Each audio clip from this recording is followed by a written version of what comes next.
Hello friends, welcome back to citrus sciences. இன்றைக்கி நாம் இதில் கப்பில் பார்க்குறது ஒரு அழகான ஆரஞ்சு ஸ்மூதி.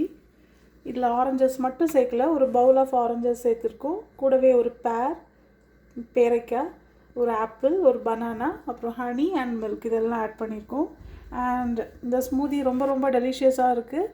அண்ட் இந்த ஆரஞ்சஸில் ஒரே ஒரு விஷயம் மட்டும் நம்ம பார்க்கணும், அதுக்கு கொட்டையை ரிமூவ் பண்ணிடணும். சீடெல்லாம் நம்ம ஆரஞ்சஸில் ரிமூவ் பண்ணிடணும். அதாவது நம்ம ஸ்மூதி ஃபுல்லாக கசந்துடும். ஏன்னா ஆரஞ்சோட கொட்டை ஒரு கொட்டை இருந்தால் கூட ஸ்மூதியே அது ஸ்பாயில் பண்ணிவிடும். ஸோ சீட்ஸ் எல்லாம் ரிமூவ் பண்ணிவிட்டு நீங்கள் எவ்வளோ ஆரஞ்சஸ் வேணாலும் ஆட் பண்ணலாம். ஸோ கண்டிப்பாக இந்த டெலிஷியஸ் ஆரஞ்ச் ஸ்மூதி எல்லோரும் ட்ரை பண்ணுங்கள். அண்ட் இந்த ரெசிபியை நான் இதுக்கு ஷார்ட்ஸோடு அட்டாச் பண்ணியிருக்கேன், கண்டிப்பாக பாருங்கள். ஸோ இதில் 4 மிக்ஸ்ட் ஃப்ரூட்ஸ் நம்ம ஆட் பண்ணியிருக்கோம். Okay friends, bye bye, take care.